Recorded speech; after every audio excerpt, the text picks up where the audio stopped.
Bonjour à tous, voici la correction de l'exercice numéro 24, page 402. Alors, on modélise une lentille astronomique afocale par deux lentilles minces convergentes que l'on appelle L1 et L2, dont on vous donne ici les distances focales respectives, ainsi qu'une troisième lentille de distance focale de 20 cm, et puis d'un écran pour modéliser un œil. On vous dit qu'on souhaite observer à l'aide de la lunette afocale un bâtiment que l'on va noter AB, supposé à l'infini, et vu à l'œil nu sous un angle θ. On a schématisé la situation. On vous demande dans un premier temps de définir le grossissement grand G de cette lunette astronomique. Donc là, on reprend le cours. Et donc, par définition, grand G, c'est le rapport des angles θ' sur θ, θ' étant l'angle vu en sortie de la lunette, sur θ, l'angle vu à l'œil nu de l'objet, ou alors c'est aussi égal au rapport des différentes focales. Donc ici, puisqu'on vous demande de définir le grossissement, il faut expliquer ce que représente θ', θ, f'1 et f'2. Donc ici, θ', angle sous lequel est perçu l'objet à travers la lunette, c'est aussi l'angle de sortie, ça on peut le dire oralement. Et θ, l'angle sous lequel l'objet est perçu à l'œil nu, mais c'est aussi l'angle d'entrée dans la lunette par rapport au rayon que l'on va tracer tout à l'heure. Enfin, si je le définis par rapport aux distances focales, f'1 représente la distance focale de l'objectif et f'2 celle de l'oculaire. Alors on vous dit de recopier et compléter le schéma en plaçant les angles θ et θ' correspondants par rapport à la définition que l'on a donnée ici. Donc j'ai refait le schéma avec donc l'objet AB vu à l'infini qui passe à travers tout d'abord l'objectif. Vous savez que l'image l'image intermédiaire va se former sur le point focal image de l'objectif qui se trouve être aussi le point focal de l'oculaire, puisque cette lunette est afocale.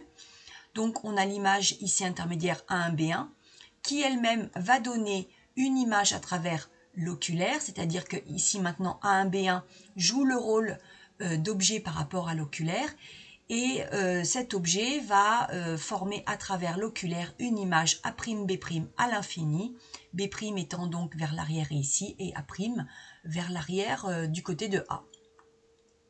Et j'ai placé θ et θ', que l'on retrouve à différents endroits, ici. À présent, on remplace la lunette par le modèle de l'œil réduit. Donc là, c'est fini. Il n'y a plus de lunette. Il y a toujours l'objet AB qui est le bâtiment supposé à l'infini, mais cette fois-ci qui est vu directement à l'œil nu. Donc, on va représenter ceci. Donc, l'objet AB à l'infini qui est vu à travers le modèle de l'œil réduit, la lentille représentant ici le cristallin.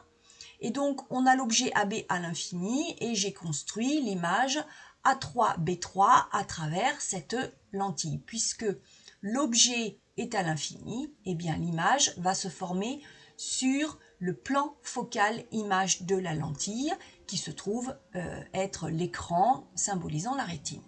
Donc, on a A3B3 ici. Et on retrouve, parce que ce sont des angles alternes internes, eh bien l'angle θ ici ou même ici, tout ça c'est la même chose. Alors, question 2b, où retrouve-t-on l'angle θ? C'est fait. Question 2c, exprimer le θ en fonction de f'3 et A3B3. Donc ici, je vais m'intéresser à ce triangle ici, formé par O3, donc le centre optique de la lentille L3, A3, B3, A3, attention, c'est aussi F'3. Et donc, dans ce triangle-là, qui est un triangle rectangle, je peux exprimer la tangente de θ, qui est égale à côté opposé, donc A3, B3, sur côté adjacent, donc O3, F'3. Et on me donne justement ces valeurs ici. Pour A3, B3, 1,3 cm, F'3, 20 cm, ce qui est important ici, c'est que les deux longueurs doivent être exprimées dans la même unité. Et donc on trouve une tangente de θ qui vaut 6,5 10 puissance moins 2. Attention, une tangente n'a pas d'unité. En faisant sur votre calculatrice arctangente de θ, ou alors des fois c'est écrit tangente moins 1, eh bien on trouve la valeur de θ. Et l'angle étant très petit, eh bien on trouve la même valeur que pour tangente θ, mais attention, cette fois-ci θ a une unité, et c'est 6,5 10 puissance moins 2 radians. Donc voilà quel est l'angle sous lequel on regarde le bâtiment AB, ici considéré comme étant à l'infini. Alors maintenant, question 3A. On vous dit qu'on place maintenant le modèle de l'œil derrière la lunette astronomique afocale. Donc ici, on a la lunette et on va placer cette lentille derrière ici. Donc, on vous demande de dire que représente maintenant A'B', c'est-à-dire l'image ici formée par la lunette du bâtiment AB, à travers la lentille L3. Eh bien, l'image A'B' va représenter maintenant l'objet par rapport à L3. Où retrouve-t-on l'angle θ'? Donc, j'ai reporté ici, donc ici L3 avec l'écran, et j'ai reporté ces rayons ici de A'B', enfin surtout B' d'ailleurs, et j'ai reporté les angles à cet endroit-là et donc à cet endroit-là, puisque ce sont des angles alternes internes là encore. Et on vous demande de construire A'3, B'3 de A'B' à travers la lentille L3, ce que j'ai fait ici. Puisque A'B' est à l'infini, alors les rayons arrivent parallèles entre eux, et donc l'image va se former dans le plan focal image de L3.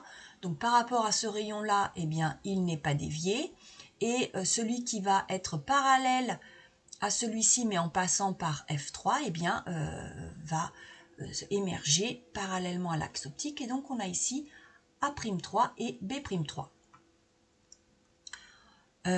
Où vous retrouve-t-on l'angle θ'? Donc on le retrouve ici et là. Et donc calculer θ', sachant qu'on vous donne ici la valeur de A'3, B'3 sur l'écran.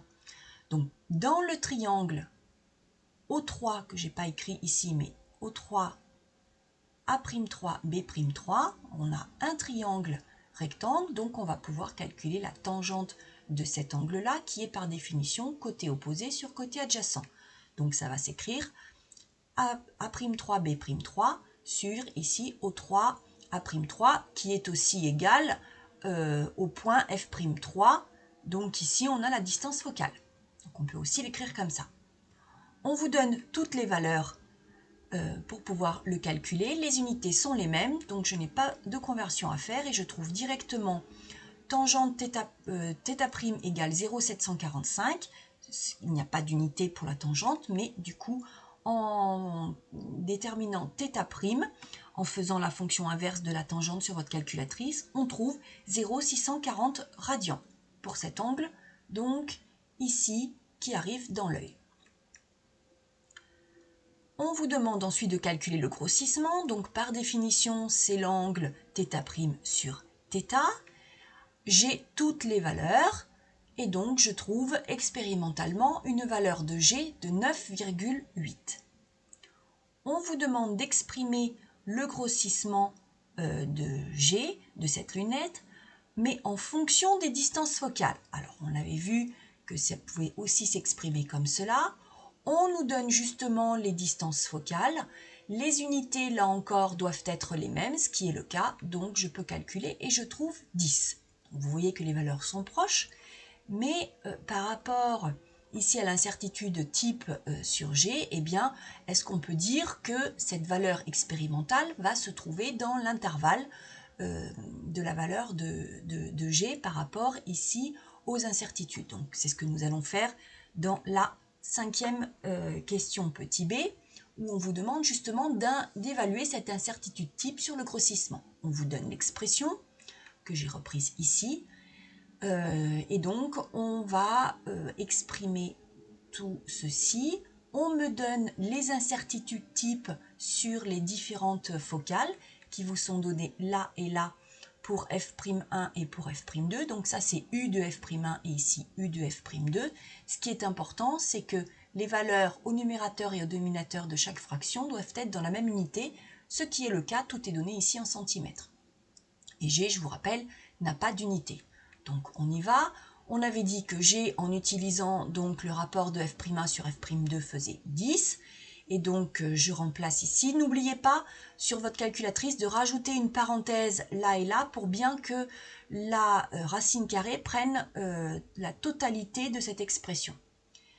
N'oubliez pas non plus qu'il faut donner une valeur d'incertitude type toujours à un chiffre significatif et toujours arrondi à l'excès. Et donc on trouve 0,2. Donc maintenant, comment va-t-on exprimer le résultat sous la forme G plus U de G? Donc on avait dit G valait 10 et U de G valait 0,2. Donc il faut que les unités soient les mêmes. Bon ici, il n'y a pas de problème, G n'a pas d'unité, donc le problème est résolu. Il faut que les puissances de 10 soient les mêmes. Ici, pas de puissance de 10, mais il faut aussi qu'il y ait le même nombre de chiffres derrière la virgule. Donc je vais devoir exprimer la valeur de G comme étant 10,0 pour être en accord avec U de G. Et donc on écrit G égale 10,0 plus ou moins 0,2. Ou alors, je peux l'exprimer sous la forme d'un encadrement, à savoir 10 moins 0,2, c'est-à-dire 9,8, inférieur à la valeur de G, qui est elle-même inférieure à 10 plus 0,2, c'est-à-dire 10,2. Donc ça veut dire que la valeur de G par rapport aux incertitudes types qui vous sont données sur les focales, eh bien, doit se trouver entre 9,8 et 10,2. Or, nous avions trouvé expérimentalement 9,8, donc cette valeur expérimentale est bien comprise dans l'intervalle d'incertitude ici. Voilà, c'est terminé, j'espère que vous avez bien compris.